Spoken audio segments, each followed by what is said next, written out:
তো আমাদের যে গণ অভ্যুত্থান, ছাত্র জনতার অভ্যুত্থান, সেখানে জনগণ কিন্তু ছিল।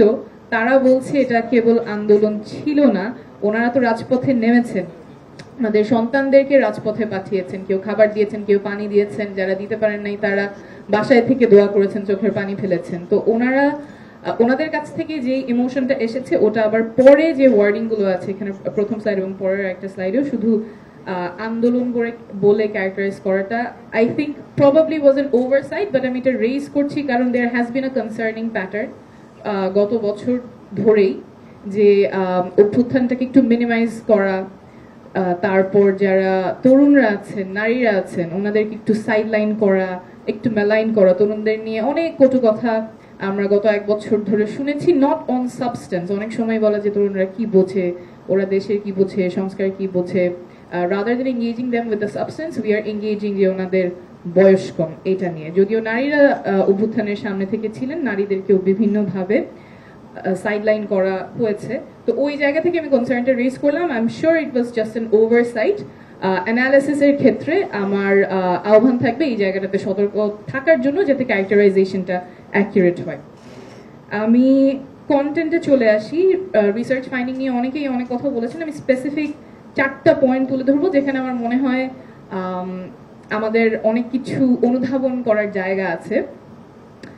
প্রথমেই 24-এর গণঅভ্যুত্থানে কিন্তু জনগণ আমাদের যে গতানুগতিক রাজনীতি আছে সেটা প্রত্যাখ্যান করেছে, এবং সেটা যে এখনো তারা খুব ভরসার জায়গা দেখতে পাচ্ছে তেমন না, সেটা এই সার্ভেতে খুব স্পষ্টভাবে এসেছে।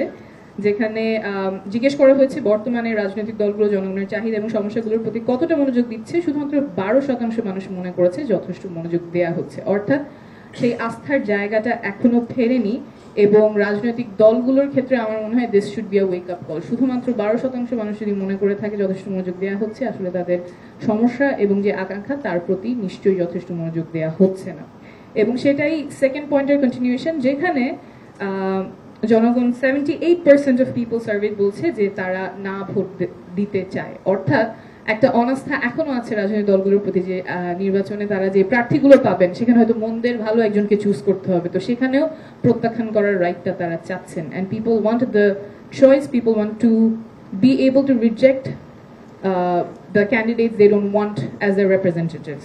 সো এই জায়গাগুলোতে আমার মনে হয় রাজনৈতিক দলগুলোর অনেক রেসপন্সিবিলিটির জায়গা আছে, অনেক দায় এবং দায়িত্বের জায়গা আছে, যাতে জনগণ যেই ধরনের রাজনীতি দেখতে চায়, জনগণের যে আকাঙ্ক্ষা আছে সেই জায়গায় যাতে রাজনৈতিক দলগুলো কাজ করে।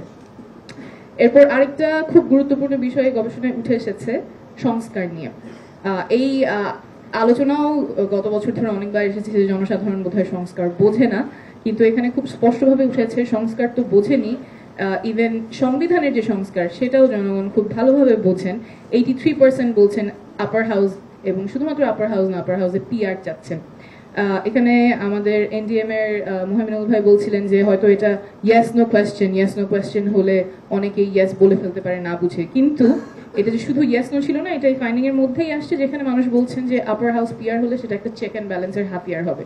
অর্থাৎ ওনারা বুঝেই বলছেন আপার হাউস পিআর হলে কি প্রয়োজনীয়তা এবং সেটা কোন পারপাস সার্ভ করবে। সো খুব স্পষ্টভাবে এখানে আসছে যে রাজনৈতিক দলগুলো এখন পর্যন্ত যে স্ট্যান্স আছে সেটা জনগণের আকাঙ্ক্ষা খুব বেশি একটা প্রতিফলিত করতে পারছেন না, তারা আস্থা পাচ্ছেন না, এবং তারা সংস্কারগুলো খুব তীব্রভাবেই চাচ্ছেন।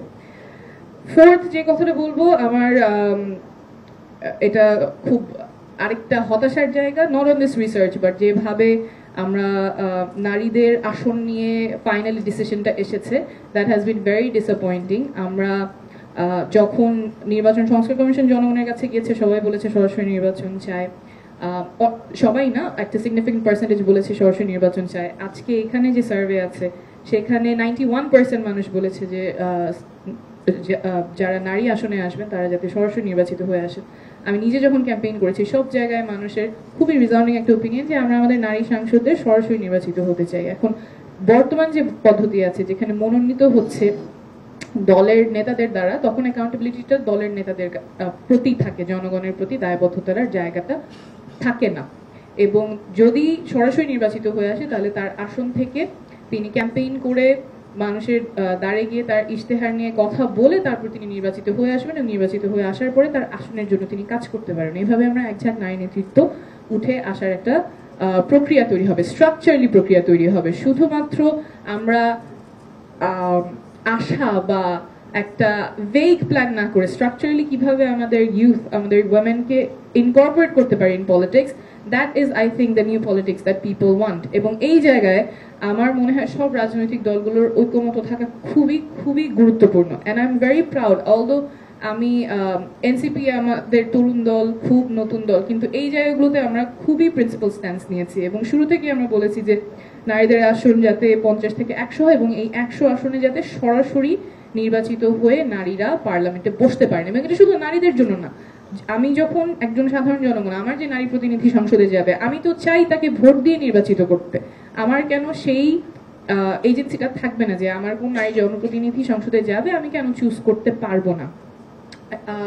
আপার হাউস পিআর এবং এখানে যে আরো যে সংস্কার কথাগুলো বলা হয়েছে, এক ব্যক্তি এক পদ, এই সবগুলো জায়গায় I am very proud to say national citizen party has taken a very principal stance এবং জনগণের যে আকাঙ্ক্ষা সেই জায়গায় আমরা থাকতে পারছি। কিন্তু এটা শুধু একক দল বা একক ব্যক্তি থেকে তো আর আসবে না, সব রাজনৈতিক দলগুলো যাতে ঐক্যমত্য হয় এবং সেই জায়গায় ঐক্যমত্য কমিশন অনেক ডিফিকাল্ট একটা কাজ করছেন।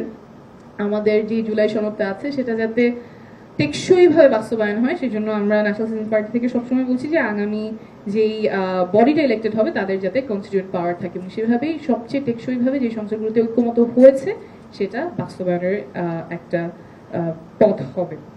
আমি ফুল যে রিসার্চ পেপারটা আছে, I look forward to reading that, but thank you once again to BEI এত সুন্দর একটা আয়োজন করার জন্য। এবং আমরা জনগণের পালসটা বোঝার জন্য এরকম আরো বেশি বেশি যাতে রিসার্চ অর্গানাইজেশনস গুলো কাজ করে, আরো বিভিন্ন স্টেক হোল্ডারদের সাথে, স্পেশালি একটা হয়তো মিসিং ছিল যে শহীদ পরিবার এবং আহতদের যদি ইনক্লুড করা হতো, এবং এজ রেঞ্জটা আমি ঠিক শিওর না, ইফ ইট ওয়াজ 18+ তাহলে তার আরেকটু আগে থেকে, কারণ আমরা যখন জুলাই পদযাত্রায় গিয়েছি তখন 14 বছর 15 বছর বয়সী ছেলেমেয়েরাও রাস্তায় নেমেছে, ওদের পালসটা কি সেগুলো যদি বোঝা যায় তাহলে হয়তো সবার জন্যই সুবিধা হবে যে আমাদের আগামী বাংলাদেশটা কোন দিকে নিলে it will serve everybody's purpose. Thank you.